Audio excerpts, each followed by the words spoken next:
Voilà. Merci Seigneur. Que Dieu soit béni. Gloire à Dieu. Amen. Amen. Content d'être là ce soir et avoir le privilège de vous annoncer la parole de Dieu. Est-ce que vous croyez dans la puissance de l'évangile? Amen. Personnellement, j'y crois. Vous savez, ma mère vous a témoigné tout à l'heure, mon petit qui vient de chanter là, le Seigneur il peut venir dans ton désert.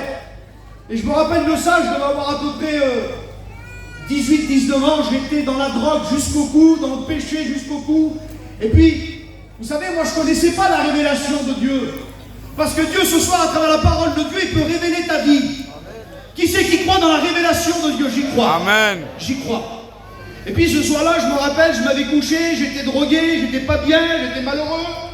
Et quand je me suis couché le soir avec pleine tristesse, j'ai fait un songe. Et dans ce songe, je marchais dans un désert, un grand désert immense. Et puis je marchais dans ce désert, et puis il n'y avait rien, et j'avais peur. Et je me sentais mourir.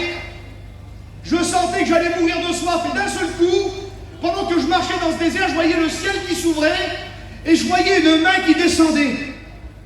Et dans moi, ça me disait, saisis la main de Dieu. Et quand je saisissais cette main, la présence de Dieu descendait sur moi et je ressentais la présence de Dieu dans ce songe-là. Je me réveille. 2 jours plus tard, ma mère me dit, fils, il y a un homme, il veut te voir. J'ai dit, qui c'est? Elle dit, il y a un pasteur. Et puis, je dis, appelle-le qui monte dans le camping, et à ce coup, il monte. Un homme que vous connaissez, le frère Caleb. Et quand je le vois devant moi, je me dis, mais qu'est-ce qu'il me veut le rabbin là? Et il monte dans le camping, il dit, fils, je suis venu te voir. Alors il s'est assis comme ça en face de moi. Et puis vous savez, quand quelqu'un vient vous voir, normalement il va vous parler, mais lui il dit, je ne suis pas venu pour te parler, je suis venu pour t'écouter. Dis-moi ce que tu as sur ton cœur. Et j'ai commencé à parler à cet homme. Je lui ai parlé de toute ma peine, toute ma misère, je lui ai parlé, et au bout d'un moment, au bout de quelques minutes, il m'écoutait comme ça, il était assis dans l'angle du coussin du camping, il avait sa grande barbe là, puis il me regardait. Et au bout d'un moment, il m'a dit stop. Il m'a dit, tu marches dans un grand désert. Il dit, le ciel s'ouvre et la main de Dieu descend. Saisis la main de Dieu. Amen. Il venait de me dévoiler le rêve que j'avais fait 2 jours avant. Et j'ai dit, prie pour moi. Il a prié pour moi, ce frère. Et 21 ans après, je vous prêche l'évangile ici. Amen. Complètement délivré de la drogue et du péché. Parce que ce soir-là, dans cette caravane, cet homme m'a parlé de quelque chose que je vais vous parler ce soir. Amen. D'une puissance qui est ici dans ce chapiteau. Cette puissance, on va le lire, c'est dans Marc. Marc chapitre 1. Et on va lire le verset 14. Vous savez, tout à l'heure, il y a plein de personnes qui m'ont appelé, tous les copains. Tu prêches sur quoi? Faut pas que tu ailles peur, hein. Vous savez, il y a des mots à la mode aujourd'hui. On écoute beaucoup ça sur les téléphones. Faut que tu ailles du potentiel. Et foi en toi. J'aimerais vous dire, j'ai aucune foi en moi, mais j'ai foi dans la parole de Dieu. Amen. Amen. Alors j'ai pris le message de quelqu'un, et je pense pas me tromper. J'ai pris le message de quelqu'un. J'ai pris le message de Jésus. Amen. Quelle beauté! Le message de Jésus. Imaginez-vous si Jésus pourrait prêcher ce soir le monde. Alors j'ai pris son message. Marc 1, verset 14. Jésus alla dans la Galilée, prêchant l'évangile de Dieu. Vous voulez connaître son message? Amen. Qui c'est qui veut connaître son message? Amen. Le message de Jésus. Il disait, le temps est accompli, le royaume de Dieu est proche, et voilà le message. Repentez-vous et croyez à la bonne nouvelle. Alléluia. Et j'aimerais vous prêcher ce message ce soir. Il faut que tu crois dans la bonne nouvelle. Il y a une bonne nouvelle pour toi ce soir. Alors que je méditais le message, je dis Seigneur, il y a peut-être 15 000 personnes dans la réunion. Je dis, qu'est-ce que je vais leur dire? Parce que ce que je veux, moi, c'est répondre aux besoins du peuple. Répondre à ceux qui ont besoin, qui sont venus avec des besoins ce soir. J'aimerais te dire quelque chose. Oui, la bonne nouvelle de l'évangile. C'est à cause de là qu'on est là ce soir. Et si je vous prêche l'évangile ici ce soir, c'est parce qu'un jour j'ai écouté cette bonne nouvelle. La bonne nouvelle de l'évangile, mais pour qui? J'ai pris quelques catégories de personnes. La bonne nouvelle de l'évangile, 1, pour les perdus. Il y a des personnes qui sont dans ce chapiteau ce soir et qui sont perdues, connaissent pas le Seigneur. On les appelle les inconvertis. Mais j'aimerais vous dire, mes amis, vous qui êtes là, ce soir en écoutant la bonne nouvelle, tu peux être sauvé. Amen. Mais comment, pasteur? Qu'est-ce qu'il faut faire pour être sauvé? Est-ce qu'il faut aller en Israël? Est-ce qu'il faut se baptiser dans le Jourdain? Est-ce qu'il faut écouter un tel ou un tel ou un tel comme pasteur? Non. Un jour, un homme s'est posé cette question. Et toi, peut-être qu'elle là, qui n'est pas chrétien, tu dis, mais je voudrais tellement être sauvé, moi. Un jour, un homme s'est posé cette question dans Actes des Apôtres, chapitre 16, le verset 30. Il a dit, qu'est-ce qu'il faut que je fasse pour être sauvé? Il y a peut-être des personnes qui sont là ce soir, qui se posent la question, mais qu'est-ce qu'il faut que je fasse pour être sauvé? Eh bien, la réponse, elle est là, la bonne nouvelle de l'Évangile. C'est Paul et Silas qui vont répondre. Crois au Seigneur Jésus, et tu seras sauvé, toi et toute ta famille. Amen. Quelle beauté!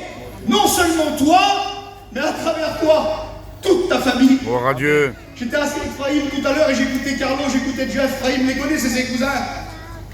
Une famille qui ne connaît pas Dieu, mais à travers ces garçons-là, je crois de tout mon cœur que toute la famille va venir à Dieu. Amen. Si on est là ce soir, ici, on est peut-être 15 000 personnes, c'est parce qu'une famille, et de cela 70 ans, une petite famille derrière les buissons, la famille du Ville, a cru dans la bonne nouvelle. Parce que quand on croit dans la bonne nouvelle, il y a toute la puissance de Dieu qui se manifeste. Oui, il y a une bonne nouvelle pour toi, mon ami, qui est perdu. Tu es rentré dans le chapiteau perdu, tu peux ressortir sauvé. Amen. Que Dieu soit béni. Alors, j'ai une bonne nouvelle aussi pour les angoissés. Ah, il y a peut-être des angoissés ce soir. Nous vivons des temps d'angoisse. Vous savez, dans les pharmacies, c'est ce qu'ils vendent le plus dans les pharmacies, le cachet, c'est Exomil. C'est 35, tous ces cachets-là. Il y a peut-être des gens qui sont venus ce soir. J'aimerais vous dire quelque chose. Je connais des familles complètes. Grands-parents, parents, petits-enfants. Je connais des familles complètes qui sont angoissées. Je connais des familles complètes qui vivent sous cachet. Et j'aimerais vous dire quelque chose, toi qui cherches la paix. La paix que je voudrais te dire ce soir, c'est pas la paix d'un Exomil. C'est pas la paix d'un voyage dans les îles. C'est pas la paix d'une voiture. C'est pas la paix d'une somme d'argent. C'est la paix qui vient du ciel. Amen. Il s'appelle Jésus-Christ de Nazareth, le Fils de Dieu. Il veut te donner la véritable paix. Cette bonne nouvelle, c'est dans Ésaïe, chapitre 9, verset 4. La paix a un prince, et il s'appelle Jésus. Il est le prince de la paix. C'est le top de la paix. Un jour, je rentre dans une maison, je vous explique ce témoignage. Parce qu'il y a des gens qui sont là, ils cherchent la paix.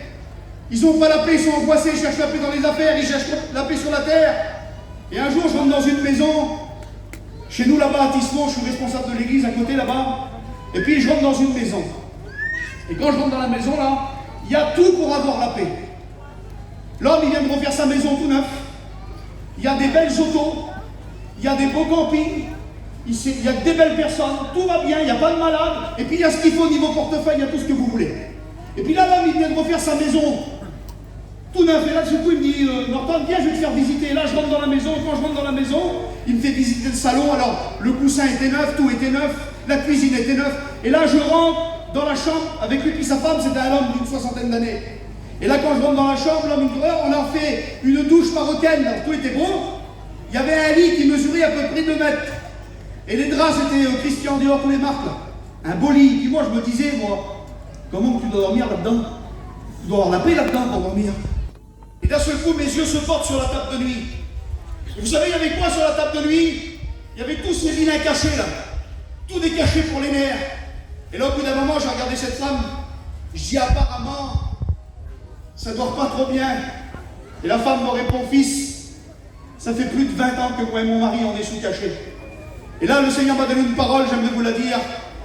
Le Seigneur m'a donné une bonne nouvelle pour elle, tout simple. J'ai dit, ma tante, il faut que tu fasses quelque chose. Tu veux la paix? Et je le dis ce soir dans le chapiteau, là, vous voulez la paix? Alors la femme, elle a dit, ben oui, je veux la paix. Je dis, il faut que tu changes tes têtes d'oreiller. Comment, la femme? Je dis, oui, il faut que tu changes tes têtes d'oreiller, changer. Ah ben, elle dit, voir, c'est où? Dis voir, je vais les changer, c'est où? Je dis, il te faut la même tête d'oreiller que l'apôtre Jean dormait dessus. Et elle a dit, mais il dormait où l'apôtre Jean? la Bible dit que Jean se reposait sur le cœur du Seigneur. Amen. J'aimerais te dire ce soir à toi qui es angoissé, si tu te reposes sur Jésus, tu dormiras bien. Vous savez, quand on a Jésus, on n'a pas besoin de tous ces cachets, on n'a pas besoin de tout ça. Je n'ai besoin de rien, dit le cantique, car en lui j'ai tout trouvé. Et puis même si tu dors sur une pierre, quant à Jésus, tu dors bien. C'est biblique ça, mais bien sûr. Un homme, il s'appelait Jacob, il a dormi sur une pierre qui était loin d'huile, il a vu des anges. Quel est le rêve qu'il a fait? Tu peux avoir la paix ce soir, je dis devant Dieu. Amen. Si tu crois dans la bonne nouvelle, tu peux avoir la paix. Tu es venu ici angoissé, plein de tristesse. Dieu veut te donner la paix, la véritable paix. Et vous savez, Jésus, sa paix, il la donne, elle est gratuite. Amen. Il dit, je vous donne la paix. Alors je lisais aussi ça, une bonne nouvelle pour les perdus. Jésus veut te sauver. Une bonne nouvelle pour ceux qui sont angoissés, qui sont dans la peine. Jésus veut vous donner la paix. Et j'ai marqué ça. Une bonne nouvelle pour ceux qui ont des querelles et des conflits. Je suis pasteur d'une petite église. Toute l'hiver, j'ai réglé des problèmes. On appelle ça des problèmes intrafamiliales. Tu es venu à la convention avec plein de problèmes dans ta famille, dans ton foyer. Des querelles avec tes enfants. Des querelles avec tes beaux-parents. Des querelles avec ta famille. Des querelles, des guerres. Mais mes frères et sœurs, vous savez ce qu'il a dit le Seigneur? Il a dit, aimez-vous les uns les autres. Amen. Le message de l'évangile, c'est un message d'amour.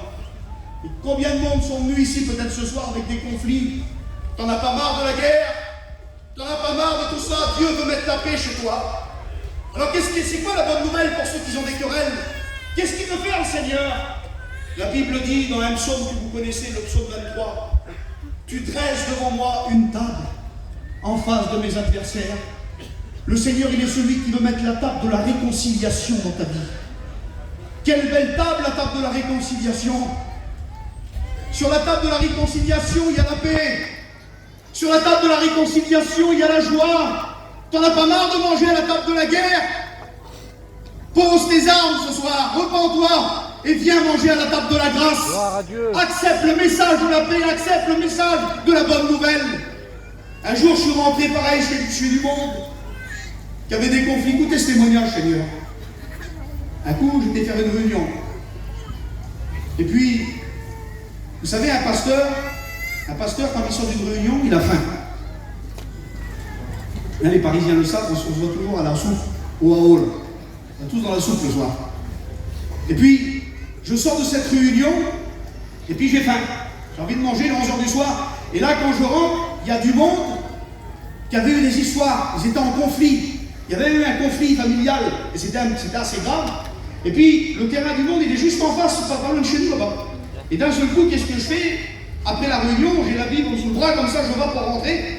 Et quand je vais pour rentrer chez moi, je dis, je vais aller voir les gens quand même. Ils ont des problèmes, tout ça. Et quand je rentre dans la maison, il y a une table qui est là. Et là, les hommes sont là, ils attendent des autres gens pour des histoires. Il y a des fusils, il y a des armes. Et puis je rentre dans la maison, moi je suis pasteur. Je les connais bien, les gens, je faisais des réunions vers eux. Donc je rentre vers les gens, là, je rentre dans la maison. Et puis d'un seul coup, sur la table, il y avait du bon pain frais. Il y avait de la bonne charcuterie. Il y avait toutes les bonnes choses, là, quand même bien, plein de fromage. Et puis là, d'un seul coup, l'homme, il me dit, Norton, ils attendaient, ils veillaient, eux. Ils veillaient pour la guerre, ils veillaient pour les histoires. Et là, il me dit, mange un bout, Norton. Et puis là, instinctivement, comme ça, moi, je pense pas au mal. J'ai la Bible qui est là. J'avance comme ça de la table. Et quand j'avance de la table, le Saint-Esprit me parle. Il me dit, mange pas. Mange pas. T'es un serviteur de Dieu. Ça, c'est la table de la guerre. Il dit, rentre chez toi. Alors qu'est-ce que je fais, moi? Je prends la Bible, le Saint-Esprit me dit, va-t'en. Quand je m'en vais comme ça, je rentre chez moi. Et puis je rentre vite dans mon camping. Mais ce qu'il y a, c'est que j'avais toujours faim. Alors qu'est-ce que je fais? J'ouvre le frigidaire. Et quand j'ouvre le frigidaire, il y avait un petit bout de beurre dedans, comme ça, qui était vraiment fatigué. Il y avait une bouteille d'eau à moitié vide. Puis je me grattais la tête. Je dis, Seigneur. Et puis je fouille dans les placards et je trouve une biscotte dans le placard. Écoutez, Seigneur. Et puis qu'est-ce que je fais? Je pense à la situation, je pensais à la grosse table qu'il y avait vers le monde là-bas, qu'il y avait tout. Et il y avait la guerre. Et là, je commence à me faire une biscotte comme ça, puis je pensais dans ma tête. Et puis lorsque je mange la biscotte, mes frères et sœurs, écoutez le bon Dieu, ce que je vous dis, c'est vrai. Il y a un verset de la parole de Dieu qui vient sur moi. Proverbe 17, verset 1. Mieux vaut un morceau de pain sec avec la paix qu'une maison pleine de viande avec des querelles. Amen. Et j'ai commencé à pleurer, j'ai dit, Seigneur, merci pour le petit morceau de pain sec Arrête avec la guerre. Accepte la bonne nouvelle et repens-toi. Viens manger le pain frais qui vient du ciel ce soir. Dieu veut mettre la paix chez toi. Il y a des familles, des copains qui sont là devant Dieu. C'était des familles qui étaient en guerre, mais ils se sont repentis. J'ai eu des copains à moi, là, ils ont pris la Seine ensemble. C'était des gens qui se battaient, ils avaient battu ensemble. Et on l'a vu ici sous le chapiteau. Le Dieu qu'on prêche, la bonne nouvelle de l'évangile, on l'appelle l'évangile de paix. Amen. Et Dieu peut te donner la paix ce soir. Amen. Alors, j'ai une bonne nouvelle aussi ce soir. J'ai une bonne nouvelle, donc bien sûr, pour les perdus, on l'a écouté, tu peux être sauvé. J'ai eu une bonne nouvelle aussi pour les angoissés. C'est Jésus va te donner la paix, le prince de la paix. J'ai une bonne nouvelle aussi pour ceux qui ont des conflits. Tu ne te rends pas compte quelle beauté, tu peux sortir de la réunion, plus de conflits. Dieu peut t'aider à arranger tes affaires. Dieu peut mettre la paix entre toi, il peut dresser la table de la réconciliation entre toi et tes ennemis. Est-ce que Dieu a une bonne nouvelle aussi pour des autres personnes? Bien sûr. Une bonne nouvelle pour les malades. Amen. Amen. Une bonne nouvelle pour les malades. Psaume 103, verset 3, je vous le lis. C'est lui qui pardonne toutes tes iniquités et qui guérit toutes tes maladies. Amen. Vous savez, on dit, ça marche plus la mission. Ils sont où les guérisons? Ils sont où les guérisons? J'ai une petite équipe de copains qui est sur la région parisienne. Si vous allez vous promener vers 1h30 du matin du côté de Necker, du côté de Kremlin-Bicêtre ou des hôpitaux de Paris, j'ai un copain avec une petite équipe, le frère Wilfried. J'aimerais vous dire qu'ils vont vous expliquer les témoignages toute la nuit entière de guérison. Ils ont vu des résurrections, les frères. Amen. Je dis devant Dieu que l'Éternel guérit encore. Amen. L'Éternel guérit encore. Combien de pasteurs peuvent témoigner de guérison ce soir? Combien de pasteurs peuvent témoigner de délivrance de personnes qui sont venues à Jésus-Christ parce qu'ils ont cru dans la bonne nouvelle?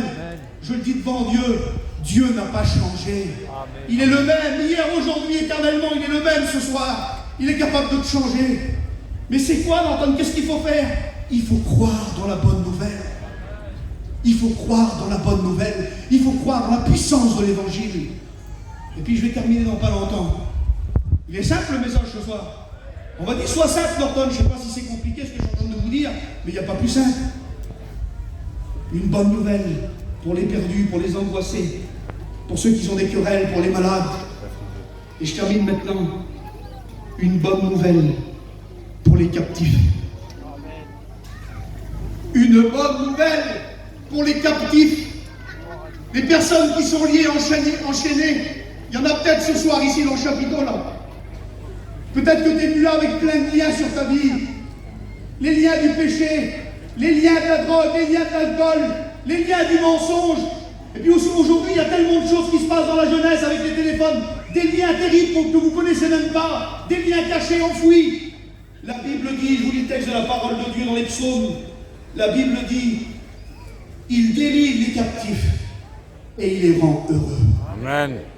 Mes frères et sœurs, le Dieu que je prêche, c'est un Dieu de délivrance. Quand Jésus vient dans la vie de quelqu'un, il le délivre. Vous savez, moi je me suis drogué très jeune. Je ne vais pas vous expliquer mon témoignage, ma mère vous l'a expliqué, et ceux qui me connaissent le savent, je suis un garçon qui sort du milieu de la drogue. Je me suis drogué à l'âge de 13 ans. Et puis, j'aimerais vous rendre un témoignage ce soir, pour les captifs. Si vous croyez dans la puissance de l'évangile, pour vos enfants, pour vos familles, Dieu est capable de délivrer. Amen. Je me suis converti très jeune, je suis devenu serviteur de Dieu, puis je prêche comme tous les frères, on fait des réunions, et on part dans les conventions. Écoutez bien, je vous explique ce témoignage. Et il y a une personne que j'ai connue, moi, très jeune. Cette personne-là, c'est le pire personnage que tu peux rencontrer. Une personne qui m'a fait droguer très jeune, c'est un garçon qui m'a fait toucher à la drogue, c'est un copain à moi, il m'a fait toucher à la drogue très jeune. La personne la plus loin de l'évangile que je connaissais, quelqu'un de très noir, quelqu'un qui avait beaucoup souffert, un rebelle, qui a touché à toutes ces drogues du monde. Et puis je me suis converti, moi, et je l'ai perdu de vue, ce garçon. Écoutez, je l'ai perdu de vue. Et puis on part en mission, il y a de ça une dizaine d'années, on part en mission. Et je suis sur la convention, là. Je suis là. Et puis tous les frères, on part en mission avec les copains. Alors Martin, on part, t'es prêt, on s'en va, ça va? Tout va bien? Je dis, c'est impeccable. J'avais 3 € pour partir. Allez, on part en mission. Et puis quand on part en mission, là, on arrive du côté de Bourg-en-Bresse. Et là, il arrive un monsieur vers moi, il arrive en dessous du chapiteau des assemblées de Dieu. Et puis il vient vers moi, il dit, pasteur, voilà, il dit, j'ai à cœur de vous donner quelque chose. Il me donne 200 €. Il dit, pour ton essence. J'ai dit, merci frère, et je lui donne mon numéro de téléphone. Et quand je pars, c'était les chrétiens évangéliques, quand je pars, quelques jours après, ce garçon, cet homme, il m'appelle, écoutez bien ce qu'il m'explique. Hein. Il dit, pasteur, voilà, il dit, j'étais en train de prier hier soir, il était 2 h du matin. Il dit, le Saint-Esprit m'a parlé, il m'a dit quelque chose, mais dis-moi, je ne sais pas ce que ça veut dire. Il m'a dit de te le dire à toi. Il dit, t'appelleras le pasteur Zigan Norton pour lui expliquer. Alors il m'appelle, le monsieur, il est 2 h du matin, je prends le téléphone, explique-moi. Il dit, l'Éternel m'a dit de te dire ça. Écoutez, le truc, c'est une chose terrible. Il dit, Dieu m'a dit de te dire, Martin Lune. Je dis, c'est un fou, monsieur. Ah oui, le monsieur, c'est un fou. Il m'appelle, il a un mot pour moi, Martin Lune, ça veut dire quoi Martin Lune? Je sais pas. Et puis je raccroche au téléphone, je dis c'est un fou. Et puis une semaine se passe, 10 jours se passent, 15 jours se passent, je ne comprenais pas. Vous savez, des fois le Seigneur nous parle, on a du mal à comprendre, mais avec le temps, la bonne nouvelle du Seigneur, elle se manifeste dans nos vies. Lorsque Pierre a vu la map, qu'il a eu la vision, il n'a pas compris sur le coup ce que c'était. Il a compris que quelques jours plus tard. Et puis donc cet homme me dit ça, là, Martin Lune, qu'est-ce que c'est ça? Et puis quelques jours se passent, on arrive dans le midi. Et comme on arrive dans le midi, on monte le chapiteau. Et là, il y a un garçon qui est à 7-8 km. Ce garçon en question, je vous ai parlé tout à l'heure. Ce garçon que tout jeune, je m'avais drogué avec lui. Ce garçon qui était captif du péché, captif de la drogue. Ce garçon, il est malheureux, il a besoin du Seigneur. Et puis ce garçon-là, il a des mauvaises pensées, d'un seul coup, il n'est pas bien, il est angoissé. Et là, c'est un garçon qui fait des fêtes. Et là, derrière son métier, il a une vision. Vous croyez en vision? Il voit quelque chose, réveillé. Il se voit dans un chapiteau, à genoux, et il me voit à moi, que ça fait 20 ans que je ne l'ai pas vu, il me voit à moi en train de prier pour lui. Et lorsqu'il voit ça, ce garçon, il dit à sa femme, il dit, j'ai besoin de Dieu. Ben, il y a un chapiteau qui est là, j'ai passé devant les commissions, il y a un chapiteau. Qu'est-ce qu'il fait ce garçon? Il vient dans le chapiteau en question, c'est nous. Comme il rentre dans le chapiteau, ce frère, écoutez-moi, lié par la drogue depuis des années, il rentre dans le chapiteau, il écoute la bonne nouvelle de l'évangile, il y croit. C'est ce qui se passe, il est complètement délivré sur place. Amen. Il devient chrétien. Le lendemain, il vient en dessous le score, il pleure. Il dit, Norton, il dit, j'ai rencontré le Seigneur hier. Il dit, c'est pas possible, il dit que c'est vrai l'évangile. Et là, il vient avec son petit frère Karl, il vient comme ça avec des haut-parleurs. Il dit, il faut qu'on vous enregistre. Vous ne connaissez pas les cantiques. Il dit, il faut qu'on vous enregistre. Chantez les cantiques, on va vous enregistrer pour ramener chez nous. Vous ne connaissez rien? J'ai dit, tu ne connais pas les cantiques? Il a dit, non, j'y bouge pas. J'y donne toute la collection Vie Lumière. En Dix. J'ai dit, tiens, vas-y, prends tout ça. Et puis d'un seul coup, il est en dessous le score, il part à pleurer comme ça. Il dit, c'est pas possible que c'est la vérité, que c'est vrai. J'ai dit, tu veux le baptême du Saint-Esprit? Il me dit, oui. Je prie pour lui, baptisé du Saint-Esprit. Amen. Et là, il dit, Norton, il faut que vous faites des réunions chez nous là-bas. On est là-bas, il faut que vous venez faire des réunions. Qu'est-ce qu'on fait avec les pasteurs? On vient les voir le lendemain, on leur fait une réunion. Et puis la réunion, elle se passe, je ne vous dis pas. Hein. Il se passe une réunion terrible. Et nous, on part avec la mission. Et là, tous les autres frères, ils commencent à relayer. Parce que la mission, c'est un travail d'équipe. Les frères, ils commencent à faire des réunions vers eux. Et là, ils baptisent ce garçon. Ils baptisent son frère. Ils baptisent sa sœur. Et puis là, toute la famille se tourne vers le Seigneur. Écoutez, toute la famille se tourne vers le Seigneur. Et là, un an se passe. Je repasse avec le petit chapiteau. Et puis d'un seul coup, les frères m'appellent, Norton, il faudrait que tu viennes là-bas. Ou que c'est que le garçon s'est converti là, il faut que tu viennes voir l'homme, il n'y a pas plus beau, viens voir. Et là, quand je rentre en dessous le store, le garçon qui s'est tourné vers le Seigneur, il me dit, Norton, il dit, regarde là-bas, ma petite soeur s'est tournée vers le Seigneur. Et là, il fait voir tout l'œuvre qu'ils ont fait. Un travail terrible, qu'une personne s'est tournée vers Dieu. Et là, le Saint-Esprit me parle. Il dit, tu te rappelles ce que je t'avais dit, le monsieur qui t'a appelé il y a 2 ans, Martin Lune. Il dit, c'est ici. J'ai dit, quelle famille vous êtes, vous, Warren? Il dit, nous, on est la famille Martin. Et il dit, ici, tu es sur le Lune Apart de Fréjus. Dieu nous avait donné 2 ans avant le nom de famille et l'endroit. Amen. Dieu connaît tout, Dieu sait tout. Alléluia. Il connaît ton nom, il sait comment tu t'appelles. Il sait où c'est qu'il est ton petit en ce moment. Il est capable de délivrer les captifs. Et vous savez, il est où, Warren, ce soir? Lève-toi, Warren. Il est là, un garçon délivré. Un garçon qui a été délivré de la drogue. Amen. Un garçon, son petit frère là, son petit frère Karl qui est là, lève-toi Karl. Il a appelé au ministère, il va avec les frères dans les pays là-bas. Au Portugal avec les copains, des garçons qui ont sorti du monde. Je prêche la parole de la délivrance ce soir. S'il y a des personnes captives, je le dis devant Dieu, tu peux être délivré. Amen. Dieu a un projet pour toi, Dieu a un plan pour toi. Je vais terminer maintenant, au nom de Jésus-Christ, on va terminer. Écoutez, est-ce que vous y croyez toujours dans la puissance de Dieu? Est-ce qu'ici sur ma droite, ils y croient toujours dans la puissance de Dieu? Amen. Est-ce que nous y croyons? Parce que pour que la bonne nouvelle ait son efficacité, mes amis, il faut y croire. Amen. Si on a le courant ce soir, c'est parce qu'il y a un fusible. Et ce qui relie la puissance de l'électricité avec la lumière qu'on a là, c'est le fusible. Et le fusible, c'est la foi. Et peut-être que tu es là, tu es en train de perdre la foi. Vous savez, on dit il ne se passe plus rien. Mais mes frères et sœurs, il ne se passe plus rien pour ceux qui perdent la foi. Mais pour ceux qui marchent par la foi, il se passe beaucoup de choses. Amen. J'aimerais vous dire devant Dieu que je vis par la foi. Ça fait des années que je vis par la foi. Je pourrais vous expliquer toute la nuit d'expérience. Je sais que les frères aussi le savent. Plein de frères pourraient vous expliquer des expériences. Dieu n'a pas changé. Est-ce que tu me crois dans la bonne nouvelle? Pour ton foyer, pour tes petits. Il y avait deux hommes dans la Bible. Ils s'éloignaient de Jérusalem. Ils faisaient fausse route. Et peut-être toi qui es là ce soir, comme ces hommes sur le chemin d'Emmaüs, tu fais fausse route. Tu te trompes par des faux raisonnements. Tu dis que c'est pas pour toi. Tu dis que c'est trop tard. Mais le Seigneur, il est venu sur le chemin pour les ramener. Et ce soir, il est venu, le Seigneur, ici dans le chapiteau. Il veut te ramener. Il veut te ramener à Jérusalem. Il veut te ramener près de lui. Il veut te ramener près de la source, près de la puissance qui s'appelle Jésus. Et je vais terminer maintenant. On va prier le Seigneur. Je vais qu'on ferme nos yeux. On va prier le Seigneur tout simplement. Tout simplement, on va prier ce soir. On ferme nos yeux. Je voudrais que tout le monde prie, Seigneur.